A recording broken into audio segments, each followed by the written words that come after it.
او بیا چې څوک په خپل بچی باندې قرآن یادوي او قرآن پې یادو، الله اکبر. نو حافظ قرآن تا چې کله قرآن حفظ کی نو الله جل جلاله دی حافظ قرآن له دوه فرشتې ورکوي، وایي تر قیامته پورې سره ګرځه. 4,000 فرشتې د هر حافظ قرآن په ختم کې د ځمکې ته راکوزېږي او خوشحالي مناوي، نن حافظ فارغ شو، نن حافظ فارغ شو. حالکه په پاکستان کې به څومره حافظان فارغېږي؟ تاسو نه تپوس کوم. 1 لاک پروس کال نابل کال فارغو. دا چې کوم مونږ په امتحانونو ورکو چې کوم په دې وړو مدرسو کې دا فارغ شي، دا مدرسه خو پکې نه ده، دا پکې نه ده چې داسې مدرسې چې هغه رجسټر وي د هغې تعداد د لاکو د پاسه دی، او چې داسې وړې وړې درسونه وي او خو پکې بیا په زرګاو لکاو سیوا دي. زموږ په علاقه کې یو ملا و، هغه به په دې جمعې کې همیشه دپاره په جهنم تقریر کو. جهنم دی جو قبر دی او جهنم ورتلل دی او ماران دی لړمانان دي. په دې مقتدیانو کې یو مقتدي و،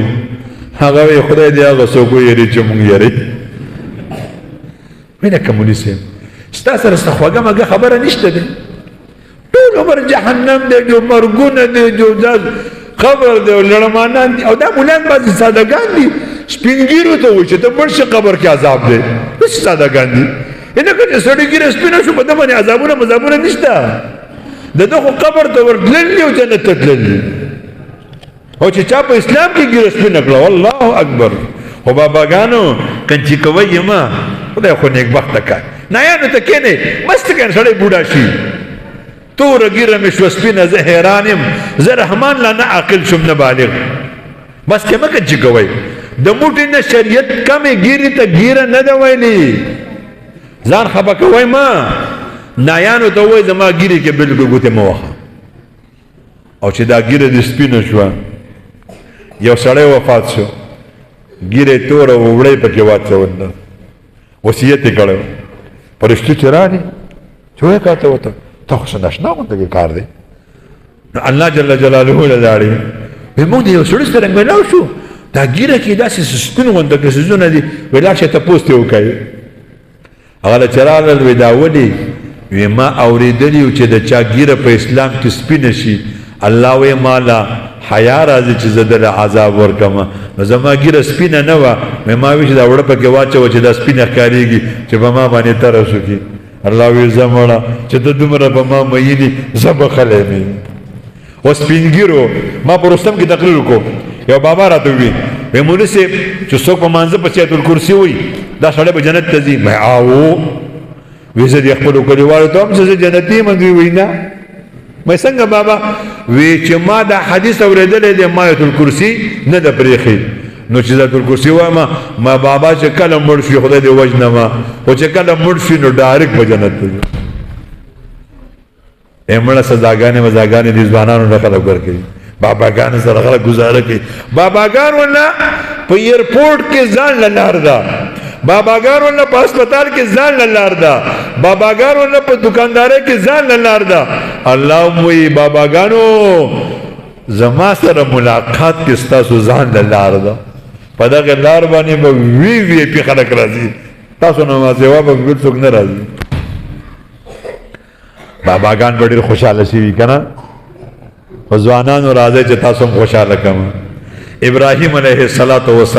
مړه یو خبره درته کومه، په دې امت الله ډېر مین دی. بس خلاصه یې دا ده چې الله مونږ بخل غواړي، خو پښتانه وایي د کونډې زویه څه خو بویه، څه به کوو نو مونږ الله بخي باندې ورله ګوري. رسول الله صلی الله علیه وسلم جبریل اسلام راغی او وی فرمایل چې ابراهیم علیه السلام نمرود اور ته واچو، نو ابراهیم علیه السلام په اور کې الله ته سجده شروع کړه. الله اکبر. رسول الله صلی الله علیه وسلم فرمایل یا جبریل دا سجده خو ډېره قیمتي. جبریل اسلام فرمایل یا رسول الله د دې نه قیمتي سجده ته وښیمه. و یا جبریل د دې نه قیمتي سجده؟ وی ستا د امت ځوانان چې په ځوانۍ کې الله ته سجده لګئی الله جل جلاله ته دا سجده د ابراهیم علیه السلام د ور د هغه سجدې نه ورده او ځوانانو راځئ وکئ سودا نن په بازار د عشق سبا به نه وي دا سودا کومه سودا چې د نن راځئ د دې علماو ته دعاګانې وکئ هلکه دا څو بچي فاروق شو ناظرین تیس ستا پکې څو بچي دي ګورې تو ته سبق وایي تو ته وایي ستا پکې څه بچي واده دې کړی مه کوه مړه تاسو په سمه کې دا کار دی وایي دې په خپلو خپو نه دی ولاړ و تاسو خدای نیک بخته کا بس کې که نه حافظانو نه مودونه نه کوئ قارانو نه نه کوئ ځان نه نه کوئ زموږ په کلي کې یو سړی مور یې مړه وه نو هغه په پلار چې په کار کو نو هغه زوی ته وایي دادا یا ځان له واده وکړه یا چا له وکړه بس که د قاریانو له ودونه وکړئ دواګانې به درته وکړي ګوره د قاري صاحب بچي پکې نشته ستاسو بچو ته سبق کوي یقین وکړه چې نن دې څومره خوشحاله دی دومره به تاسو نه یې خوشحاله نو علماو خپله ډیوټي پوره کړه خپله ډیوټي پوره کړه ستاسو بچو ته سبق وایي تاسو ته هم سبق وایي باباګانو که د راځي سبق د نه وایي نو ته به ورته وایي سبق باباګانو ته به سبق وایي وګوره ای باباګانو راځئ یو سړی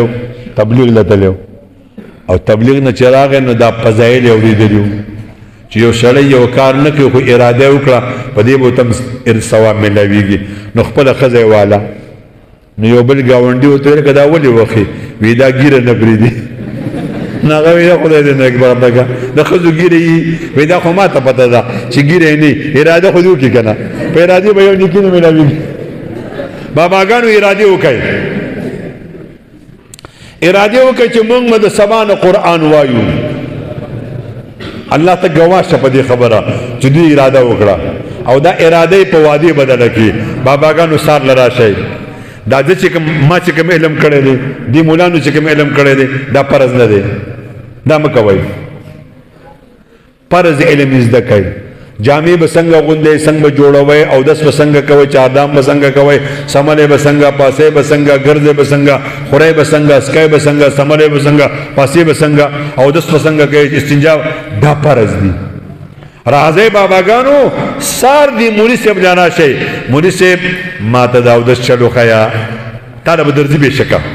اودس کې څه فرض دي او څه پکې سنت دي مانځه کې څه فرض دي څه پکې واجب دي څه پکې سنت دي غسل به څنګه کومه ته چې په جومات کې دلته سبق زوتی نو ته طالب یې او علماو یې کن عالمه او متعلمه جومات کې دلته طالب شوي دغه ټکي واله او کور ته لاړ شه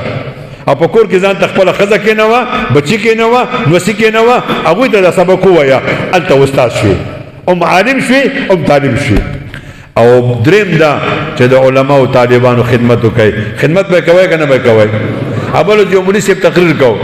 چې د قیامت په ورځ به الله څوک بخي ورته به وایي چې علم دې کړی دی به وایي نه الله به د عالمانو سره دوستانه وه دی به وایي نه الله به د عالمانو سره ډوډۍ خوړلې وه دی به وایي آو خدایه ډېره مې ورسره خوړلې وه الله به وایي زه جنت ته نو هلته د خلک خوشحاله شو ماشاءالله ما خو سره سمه ډوډۍ خوړله هغه وی واورئ ګورې دا ته نه دی مراد چې مولي صاحب له چا ډوډۍ راوړې ده اته ولې راغلې پرلت دې ورته مات کو چې پیر صاحب وایي چې ډوډۍ ورسره وخوري جنت ته به ځي خپله ډوډۍ راواله او راوړه او زه به د سره وخورم دا ته مراد دی زمونږ هغې ته پرلتونه وښایي چېرته خدای خو جنتیان کا علماو سره تعلق جوړ کړئ علماو سره دعاګانې شاملې کړئ الله جل جلاله با چا چې د علماو سره تعاون کړی دی چا چې د علماو سره محبت کړی دی الله به د په خاندان کې علما پیدا کوي او که په خاندان کې نو په زامنو کې په نوسو کې به پیدا کوي الله جل جلاله دې زموږ نه راضي شي او د علماو دا کاوشونه دې الله په خپله درګاه عالیه کې قبول او منظور کړي او دا ماشومان چې درشي نو ښکل یې هم کوي د دوی دا سترګې ښکل کوي د دوی دا شونډې ښکل کوي دوی په دې دومره عمر کې قرآن وي او بیا دعا وکړئ الله زه په دې ډېر خوشحاله یم او زما د بچي حافظان کې چې حافظان شي بیا ووایي الله زه پرې ډېر خوشحاله یم الله به د عالمان الله جل جلاله دې ستاسو زمون خاندان په علم باندې منور کړي خو په بدرګه کې ډېر خلک وایي چې کو زما د عظیم مولا شو نو خوري بس او چې مونږ ډوډۍ ډېره خورو وی مولا نو زما ډوډۍ وخوړه نو زوم دورنگی چوڑ جا یک رنگ ہو جا سراسر موم ہو یا سنگ ہو جا یا او یا چې مولان د لوګي بلشو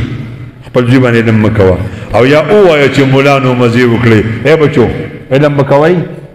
تپس مکوای علم مکوای ما ته وګورئ دا ځان سره ولي کوي زما ټوپۍ ته وګورئ او زما جورابو ته وګورئ زما په دې بدن کې جسه دي چې څه شی زما سره دی زما په دې بدن کې په دې ما پیسې نه دي ورکړي ما له بل څوک راوړي دا د 500,000 روپو موبایل دی دا د 12,000 روپو ګړی ده ما په پیسې نه دي ورکړي یو شی باندې چې تاسو علم وکړئ دقسې به د خلک راوړي تیار کو ټماټر په 1,000 روپۍ یوه دانه شوه قسم په خدای کو راته پته او یا یې پروا کوو تاسو به یې ګټئ او مونږ به یې څټو قسم په خدای تاسو به ګټئ مونږ به یې څټو مونږ رزق من حیث لا یحتسب دی مونږ وایي نه خورو الله وایي خورئ به